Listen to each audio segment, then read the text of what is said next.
샬롬. 오늘도 하나님 말씀 앞에 나오신 여러분 환영합니다. 우리 함께 기도하겠습니다.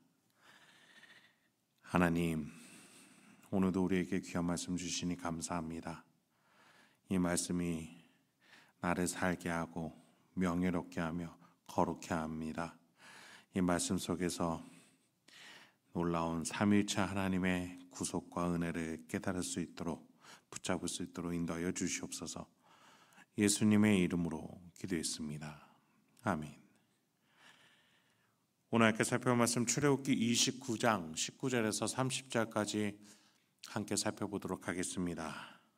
하나님을 섬기는 제사장을 선택하셨어요. 그리고 그들에게 권한을 위임하시는 장면들이 이어지고 있습니다. 19절부터 21절까지 읽어보죠. 너는 다른 순양을 택하고 아론과 그 아들들은 그 순양의 머리 위에 안수할지며 너는 그 순양을 잡고 그것의 피를 가져다가 아론의 오른쪽 귓뿌리와 그의 아들들의 오른쪽 귓뿌리에 바르고 그 오른손 엄지와 오른발 엄지에 바르고 그 피를 제단 주위에 뿌리고 제단 위에 피와 관유를 가져다가 아론과 그의 옷과 그의 아들들과 그의 아들들의 옷에 뿌리라. 그와 그의 옷과 그의 아들들과 그의 아들들의 옷이 거룩하리라. 자, 여기서도 어김없이 피, 기름, 그리고 거룩이라는 단어가 등장해요. 어제도 살펴봤듯이 이 제사 때문에 거룩해지는 것이 아닙니다. 하나님은 이미 이들을 거룩해 하셨어요. 그리고 그 증거들로서 이러한 의식들을 치르게 하십니다. 자, 속죄 제사를 위해 잡은 양의 피를 오른편에 있는 손과 발, 그리고 피를 제단에 뿌리게 합니다. 더 나아가 위임받은 제사장들에게도 뿌립니다. 성경에서 계속해서 기름과 피, 이런 것들은 하나님이 선택하셨고 또 하나님이 그를 속죄하셨다, 생명을 이어가게 하신다라는 의미로 해석할 수 있게끔 등장합니다. 그런 점에서 제사장들을 향해 하나님이 얼마나 큰 은혜를 베풀고 계신지를 나타내는 것이죠. 그런데 여기서 독특한 표현이 하나가 등장해요. 바로 20절에 보면 오른쪽 귓불이, 자, 이 귓불이에다가 피를 바르게 한다라는 것이에요. 손과 발에 피를 묻히게 한다. 이것은 우리가 이렇게 저렇게 해서 하나님의 손과 발이 되기 위한, 거룩하게 하심이 위해서인가 쉽게 추정해 볼 수 있어요. 그런데 귓볼에 피를 묻힌다, 이것은 선뜻 이해가 되지 않아요. 어떤 것을 의미하는지 우리는 조금 더 생각해 봐야 됩니다. 자, 우리가 이전에 살펴봤던 출애굽기 21장에 이런 구절이 등장해요. 상전이 그를 데리고 재판장에게로 갈 것이며 또 그를 문이나 문설주 앞에서 데리고 가서 그것에다가 송곳으로 그의 귀를 뚫을 것이라. 그는 종신토록 그 상전을 섬기리라. 자, 이 상황에 대한 율법은 어느 것을 위한 겁니까? 종이 있어요. 종이 이제 7년을 채우고 희년을 맞이해서 자유함을 얻을 수 있는 권한을 얻게 될 것이에요. 그런데 이 상전 아래에 종이 되는 것을 본인이 원할 때에 이 종은 지금 방금 읽은 이 의식을 통해서 계속해서 이 상전을 섬기는 종이 될 것이다라는 언약을 하게 되는 것이죠. 자, 여러분, 이스라엘은 누군가를 자유케 해야 하는 하나님의 뜻을 가진 자예요. 이스라엘은 노예 생활하던 애굽으로부터 탈출해서 하나님께로 귀속이 되었어요. 자, 우리는 이 구도를 분명히 이해해야 해요.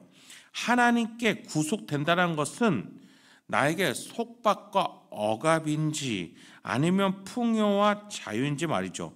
지금 하나님께서는 이 제사장들의 귓볼에 피를 바름으로써 종에게 영원한 종이 되라라고 말씀하고 계시는 거예요.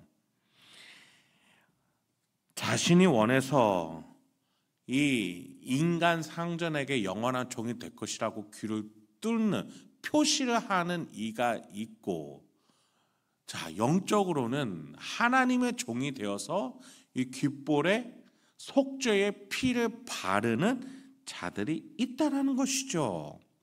26절부터 이어보도록 하겠습니다. 너는 아론의 위임식 순양의 가슴을 가져다가 여호와 앞에 흔들어 요제를 삼으라. 이것이 내 분깃이니라. 너는 그 흔든 요제물 곧 아론과 그의 아들들의 위임식 순양의 가슴과 넓적 다리를 거룩하게 하라. 이는 이스라엘 자손이 아론과 그의 자손에게 돌릴 영원한 분깃이요 거제물이니 곧 이스라엘 자손이 화목제의 제물 중에서 취한 거제물로서 여호와께 드리는 거제물이니라. 상전은 종에게 생활을 책임질 수 있도록 그 종에게 많은 것들을 줘야만 했어요. 이 제사장들도 마찬가지예요. 하나님은 제사장의 생활을 책임져 주셔야 합니다. 자, 여러분, 우리가 조금만 앞으로 창세기 쪽으로 가보죠. 야곱의 12아들이 있어요. 그 12아들들은 다 지파가 되죠. 그 지파가 돼서 여호수아 시대 때 와서 땅을 받게 되는데, 여기서 받지 못하는 두 지파가 있습니다. 이 지파의 근원이 되는 야곱의 12아들 중에 둘째와 셋째 시므온과 레위가 있습니다. 이들 향해서 야곱은 뭐라고 했어요? 폭력의 도구다라고까지 불렀어요. 그렇게 칭해질 정도로 이 두 아들은 인정받지 못했고 나중에 이 지파들은 거의 없어지다시피 했죠. 실제적으로 시므온 지파는 유다 지파에게 흡수됐고 레위 지파는 전국 각지에 다 흩어져서 각 지파의 곳곳에 흩어져서 제사장 역할을 레위인 역할을 해야만 하도록 흩어졌습니다. 대신 레위 지파의 경우 하나님을 섬기는 자들로 12지파들에게 분깃을 즉 생활에 필요한 것들을 제공받아서 살아갈 수 있게 하나님은 제정하셨어요. 하나님께 속한 레위인이기 때문에 하나님의 종이기 때문에 하나님은 그들의 생활까지도 책임지셨던 것이죠. 물론 인간 레위는 살해하는 기계처럼 불림을 아버지께로 받았지만 하나님은 그 레위 지파를 선하게 사용하셔서 그 레위 지파로 하나님의 임재를 돕는 역할, 하나님의 임재가 있는 성막을 돌보는 역할을 하게끔 하시고, 더 나아가 이 지파 속에 모세와 아론을 보내셔서 하나님의 아들 예수 그리스도를 나타내는 놀라운 직분을 행할 수 있도록 이 지파를 변화시켜 나가셨던 겁니다. 여러분, 말씀 마치도록 하겠습니다. 하나님은 이 레위 지파 제사장들에게 속죄의 피를 뿌려주시고 귓불이에 발라주심으로써 영원한 나의 종이 되라 라고 얘기하셨어요. 여러분, 우리 성령 하나님께서 예수 그리스도의 피를 우리에게 증거하시면서 우리 가운데 우리를 성전으로 삼으시고 영원히 거하십니다. 과연 여러분, 우리는 누구에게 속한 자가 되기로 결단하는 하루를 살아가고 있습니까? 우리 삼위일체 하나님께서 우리를 자녀요, 종이요, 유업을 이어받을 자로 우리를 택하시고 부르시고 계십니다.